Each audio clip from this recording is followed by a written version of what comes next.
Hello dear students, welcome to Indian English classes once again. I am Imran Ansari and today I am going to explain the basic structure of general English language as far as grammar is concerned.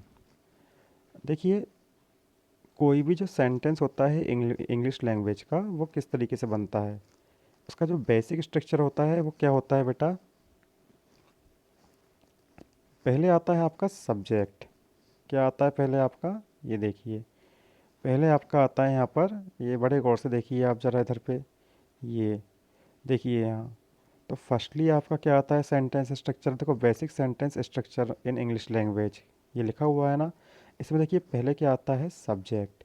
बेटा subject मतलब होता है कर्ता। उसके बाद second आता है plus helping verb, means सहायक क्रिया। फिर वर्ब मीन्स क्रिया। फिर ऑब्जेक्ट मीन्स कर्म या उद्देश्य या गंतव्य या मोक्ष। और फिर प्लस आता है अदर वर्ड्स। तो देखो हो क्या रहा है यहाँ पर। पहला सब्जेक्ट। तो सब्जेक्ट होता क्या है ये समझने का प्रयास करो। द वर्ड दैट एक्ट्स, वह शब्द जो कार्य करता है उसे हम कर्ता कहते हैं। फ़र्ज़ कीजिए कि मैं आपको एक सेंटेंस बोलता हूँ कि मैं इंग्लिश सिखा रहा हूँ। मैं इंग्लिश सिखा रहा हूँ। इस सेंटेंस में काम कौन कर रहा है, इस सेंटेंस में मैं शब्द काम कर रहा है, तो वो क्या बन जाएगा, कर्ता। ऐसे देखो, तुम इंग्लिश सीख रहे हो, इस सेंटेंस में काम कौन कर रहा है, तुम वर्ड, तुम है ना। तुम क्या हो जाएगा, सब्जेक्ट हो जाएगा। हम इंग्लिश पढ़ रहे हैं, हम इंग्लिश पढ़ रहे हैं, इस सेंटेंस में काम कौन कर रहा है, हम। तो हम क्या बन जाएगा बेटा, सब्जेक्ट। तो आई मीन्स मैं, वी मीन्स हम, यू मीन्स तुम, तू या आप, दे मीन्स वे, जैसे कि बच्चे, दे जैसे कि वे आ रहे हैं। तो वे में भी हम एक से ज़्यादा लोगों की बात कर रहे हैं, तो ये भी क्या हो जाएगा, सब्जेक्ट। वह अच्छा लड़का है, तो इसमें ही सब्जेक्ट है। क्यों, क्योंकि वो अच्छा होने का काम कर रहा है। वह नहीं आ रही है, शी इज़ नॉट कमिंग, तो इसमें शी मतलब वह, तो वह और ही मीन्स भी वह होता है। तो वह मेल के लिए यूज़ होता है, मीन्स पुरुषों के लिए। और शी होता है फीमेल, फेमिनाइन जेंडर के लिए। अगला होता है इट, मतलब वह, ये भी बर्ड्स, एनिमल और क्या है, नॉन लिविंग वस्तुओं के लिए यूज़ होता है, नॉन लिविंग थिंग्स के लिए यूज़ होता है। जैसे कि it is eating food, it is taking tea, it is taking milk. जैसे मान लो कोई डॉग है जिसको आपने कहा कि वो दूध पी रहा है। कई बार हम लोग डॉग को या कैट को पालते हैं, ये पेट एनिमल होते हैं। तो इसके लिए यदि हमको बोलना है ना कि वह दूध पी रहा है, और यदि मान लो वो कोई पशु है, तो क्या बोलोगे, it is taking milk. Next question आता है बेटा आपका, जो होता है वो होता है क्या, हेल्पिंग वर्ब। तो देखो, इसके अलावा सब्जेक्ट में और भी चीज़ें हो सकती हैं, जैसे कि नेम, जैसे इमरान, नेम्स इमरान एंड आशीष। जैसे देखो कि इमरान इंग्लिश सिखा रहा है, इमरान इज़ टीचिंग इंग्लिश। ठीक है, इमरान इज़ टीचिंग इंग्लिश। अब देखो क्या हो रहा है, इसमें इमरान क्या है, सब्जेक्ट। क्यों, क्योंकि वो काम कर रहा है, क्या काम कर रहा है, इंग्लिश सिखाने का। ऐसे देखो इमरान एंड आशीष, इमरान और आशीष इंग्लिश और भूगोल सिखा रहे हैं। तो क्या हो जाएगा, यहाँ पर दो लोग हैं जो काम कर रहे हैं, इमरान एंड आशीष, तो ये नेम्स हो गए। तो बेटा सेंटेंस में दिया हुआ कोई भी वर्ड जो काम करता है उसे हम सब्जेक्ट कहते हैं इन शॉर्ट में। ठीक है, बेसिकली ये बहुत सारे होते हैं, मगर प्रोनाउन की बात करें तो 7 होते हैं। कौन कौन से, I, we, you, they, he, she, it और बस इतने ही। ठीक है, ये प्रोनाउंस हैं। अब ये प्रोनाउन क्या होते हैं, जो नाउन की जगह पर यूज़ किए जाने वाले वर्ड्स होते हैं। इसको डिटेल में कभी अवसर मिला तो आपको ज़रूर एक्सप्लेन करूँगा। फिलहाल हम चलते हैं कहाँ पे, हेल्पिंग वर्ब की ओर, सहायक क्रिया। तो बेटा देखो, the word that helps the verb and makes the sentence meaningful. ऐसा शब्द जो क्या बोलते हैं, क्रिया की सहायता करता है और सेंटेंस को अर्थपूर्ण बनाता है, उसे हम सहायक क्रिया कहते हैं। तो देखो लिखा है हिंदी में यहाँ पर मैंने, वह शब्द जो क्रिया की सहायता करता है और वाक्य को अर्थपूर्ण बनाता है उसे हम क्या कहते हैं, सहायक क्रिया। तो बेटा सेंटेंस में ना क्या होगा, ऐसे वर्ड जैसे कि जो दिए होते हैं, है, हूँ, हो, था, थे, गा, गे, गी, चाहिए, सकते हैं, सकता हूँ, सकती है, सकता था, सकती थी, है ना। ये सारे वर्ड्स कहलाते हैं सहायक क्रिया। जैसे देखो, इज़ मतलब है, एम मतलब हूँ, आर यानी है, हैं या हो, वॉज मतलब था, वर मतलब थे, विल और शेल दोनों का मतलब गा, गे और गी होता है। जब सब्जेक्ट आई होगा या वी होगा तो हम शेल यूज़ करेंगे, अदरवाइज रेस्ट के साथ क्या करेंगे, विल यूज़ करेंगे। ठीक है, हालांकि अब तो शेल क्या हो गया है, एब्सोल्यूट हो गया है, आई और वी के साथ भी विल यूज़ होता है। पर ग्रामेटिकली जब कभी भी आपके सामने ऑप्शन दिया जाएगा तो आप आई और वी के साथ हमेशा शेल यूज़ करोगे। ठीक है, नेक्स्ट आता है verb. The word that represents an action, वो शब्द जो किसी कार्य को प्रदर्शित करे। ठीक है, मतलब ऐसे शब्द जो किसी काम का होना बताते हैं उसे हम कहते हैं क्या, उसे हम कहते हैं बेटा क्रिया। देखो यहाँ पर क्या है, जैसे एग्जांपल मैंने लिखा हुआ है, कम मीन्स आना, गो मीन्स जाना, प्ले यानी खेलना या निभाना। देखो प्ले यानी खेलना तो होता ही है, ठीक है, कि द चिल्ड्रन आर प्लेइंग, बच्चे खेल रहे हैं। आई डोंट प्ले, मैं नहीं खेलता। तो देखो वो तो प्ले का सेंस हो गया। एक और होता है तुम्हारा क्या, निभाना या अदा करना। जैसे कि science plays an important part in our daily life, विज्ञान हमारे दैनिक जीवन में एक इम्पोर्टेंट पार्ट प्ले करता है, एक इम्पोर्टेंट भूमिका निभाता है। प्ले करना मतलब निभाना या अदा करना भी होता है। जैसे कि ही प्लेड हिज पार्ट, उसने अपनी भूमिका निभा दी। तो अदा करना या निभाना भी होता है किसका, मतलब प्ले का। चौथा देखो इसमें जो लिखा हुआ है नेक्स्ट, वो है क्या, वॉच। वॉच यानी होता है देखना, वॉच यानी घड़ी भी होता है, पर वॉच यानी देखना भी होता है।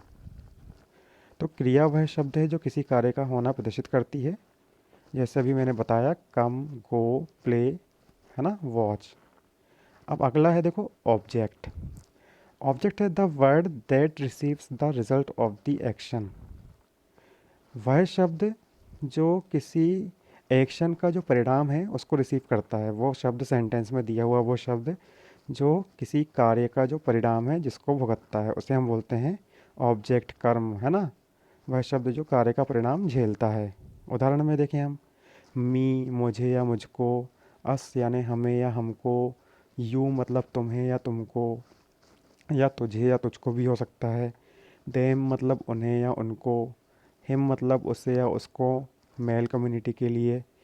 हर यानी होता है उसे या उसको, फीमेल लोगों के लिए, है ना।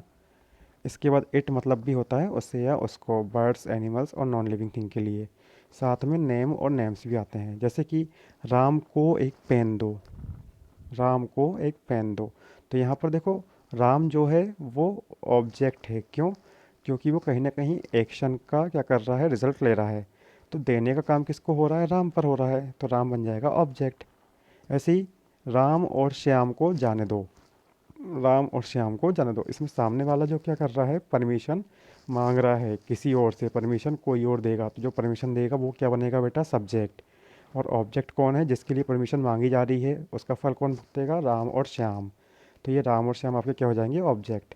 तो सरल शब्दों में यदि मैं कहूँ कि ऑब्जेक्ट क्या है, वो वर्ड जो क्रिया का परिणाम भुगतता है, जिस पर क्रिया होती है, वो शब्द जिस पर क्रिया होती है ना। ऑब्जेक्ट का एक सरल मतलब वस्तु भी होता है, तो सेंटेंस में दी गई वस्तु भी क्या कहला सकती है बेटा, वो ऑब्जेक्ट कहला सकती है। जैसे कि आई टीच इंग्लिश, तो इस सेंटेंस में आई तो सब्जेक्ट है क्योंकि वो काम कर रहा है, टीच मतलब सिखाना, ये क्रिया है, इंग्लिश हो जाएगा ऑब्जेक्ट, मैं इंग्लिश को सिखाता हूँ या इंग्लिश सिखाता हूँ। यू प्ले क्रिकेट, आप क्रिकेट खेलते हो, तो इसमें क्रिकेट बन जाएगा आपका ऑब्जेक्ट। यू सब्जेक्ट है और प्ले क्या है, क्रिया, क्यों, क्योंकि वो काम होना बता रही है। ऐसे देखो आई एम टीचिंग इंग्लिश, तो मैं इंग्लिश सिखा रहा हूँ, इसमें आई तो तुम्हारा हो जाएगा सब्जेक्ट। और एम यानी क्या होता है, सहायक क्रिया, हूँ बताया था मैंने अभी, है ना। आई एम टीचिंग इंग्लिश, तो एम सहायक क्रिया है, हूँ के लिए इसका यूज़ किया गया है, जिसका मतलब हूँ होता है, एम है ना, एम यानी हूँ होता है। और इसके बाद फिर टीचिंग मतलब सिखा रहा, वर्बिंग है ये और फिर इंग्लिश, इंग्लिश ऑब्जेक्ट हो जाएगा। अब देखो अगला सेंटेंस है, अगला वर्ड है, वो होता है आपका क्या, अदर वर्ड्स, अन्य शब्द। Extra words in the sentence, sentence में जो एक्स्ट्रा वर्ड्स होते हैं उन्हें ही हम क्या बोलते हैं, अदर वर्ड। जैसे कि मैं आपको इंग्लिश सिखा रहा हूँ, ध्यान से सुनना मेरी बात को, मैं आपको इंग्लिश सिखा रहा हूँ, तो क्या बनेगा, मैं बन जाएगा सब्जेक्ट। आपको मतलब तुमको, ये क्या है, अभी हमने पढ़े थे, ये देखो ऑब्जेक्ट में लिखा हुआ है, तो ये आपको या तुमको जो है ये ऑब्जेक्ट बन गया। ठीक है, इंग्लिश अदर वर्ड बन जाएगा बेटा। सिखा रहा क्रिया है, हूँ सहायक क्रिया है, तो क्या हो जाएगा, I am teaching you English. I am teaching you English, मैं आपको इंग्लिश सिखा रहा हूँ। ठीक है, आप सुबह से क्रिकेट खेल रहे हो। You have been playing cricket since morning. तो देखो बेटा, आप तो सब्जेक्ट बन गया क्योंकि आप काम कर रहा है सुबह से, है ना, तो सुबह से अदर वर्ड कहलाएगा। क्रिकेट कहला जाएगा आपका क्या, ऑब्जेक्ट। आप सुबह से क्रिकेट खेल रहे हो, तो खेल रहे हो आपकी क्या हो जाएगी, खेल रहे क्रिया, और हो क्या कहला जाएगा आपका, हेल्पिंग वर्ब। तो you have been playing cricket since morning. Have been आपकी क्या बन जाएगी यहाँ पर, क्षमा चाहूँगा शायद पहले मैंने गलत बोल दिया था।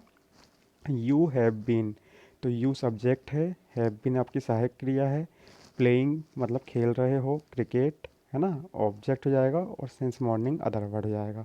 इसका देखो मैंने एक एग्जांपल लिखा है, ये क्लास 12th के lesson number 2 a friend who came from sky का एक क्वेश्चन का आंसर जो वेरी इंपॉर्टेंट है, हमेशा आता है अक्सर। देखो क्या है, what was mini doing in the balcony, तो उसका आंसर ही जो मैंने यूज़ किया हुआ है। तो देखो, mini was watching the children playing in the park outside, तो मिनी हो जाएगा सब्जेक्ट। क्यों, क्योंकि वो काम कर रही है, इसलिए वो सब्जेक्ट है। वॉज मतलब थी, सहायक क्रिया, क्रिया की सहायता कर रही है। वॉचिंग क्या है, क्रिया है। द चिल्ड्रन क्या हो जाएगा, बच्चे। और playing in the park outside, ये पूरे के पूरे जो सेंटेंस है ये कहला जाएगा आपका अदर वर्ड। क्लियर है। तो मुझे लगता है कि आपको समझ में आया होगा। देखो, इसको मैंने यहाँ पार्टिसिपेट मतलब कि इसका पार्टीशन भी कर दिया है। सब्जेक्ट क्या बन गया आपका, मिनी। इसके बाद क्या होता है, सब्जेक्ट के बाद नेक्स्ट हेल्पिंग वर्ब वॉज, सहायक क्रिया। वर्ब क्या हो जाएगा, वॉचिंग। ऑब्जेक्ट क्या कहा जाएगा, द चिल्ड्रन। और अदर वर्ड क्या कहला जाएगा बेटा इसमें, playing in the park outside. तो मुझे लगता है कि आपको ये समझ में आया होगा, है ना। इसकी आप प्रैक्टिस कीजिए क्योंकि आगे जाके आपको टेंस सीखना है, तो ये आना चाहिए। जिस स्टूडेंट को सब्जेक्ट, हेल्पिंग वर्ब, वर्ब और ऑब्जेक्ट की डेफिनेशन पता होगी, वो डेफिनेटली और सिंपल तरीके से slowly but surely definitely learn spoken language. If you are not able to differ the subject and other part of the sentence, then it will be really really difficult for you to learn sentences making। Sentence making बनाना आपको उतना आसान नहीं होगा। Sentence making के लिए आपको subject, helping verb, verb और ऑब्जेक्ट, अदर वर्ड को पहचानते, आइडेंटिफाई करते आना चाहिए। तो ये मेरा फर्स्ट लेसन था जो मैंने आपको ग्रामेटिकल पोर्शन का दिया है, क्योंकि 30 मार्क्स के ऑब्जेक्टिव इस बार आने हैं। ठीक है, और जब 30 मार्क्स के जब ऑब्जेक्टिव आएंगे, तो इसका मतलब ये है कि टेंस पूछेगा, वॉइस पूछेगा, नरेशन पूछेगा। और ये जब ये सब चीज़ें आपको सीखनी है, वॉइस, नरेशन वगैरह, तो आपको टेंस आना बहुत ज़रूरी है पहले, क्योंकि सब कड़ियाँ आपस में जुड़ी हुई हैं। तो इस वीडियो को आप बार बार देखिए, अपने फ्रेंड्स से शेयर कीजिए। Please share my video, join my IEC channel. Indian English classes का शॉर्ट फॉर्म है ये। और इसको आप सब्सक्राइब करें, बेल आइकॉन को हिट करें, ताकि इंग्लिश से रिलेटेड बहुत सारे जो वीडियोस मैं बनाता रहता हूँ आप तक पहुँच पाएँ। And I am trying to teach you English in very short ways and easier ways, so that you may learn it well. So I think it is getting late. Now I should take leave because I am feeling little bit sleepy. So bye, good night, tata, take care, sweet dream. Till my next video.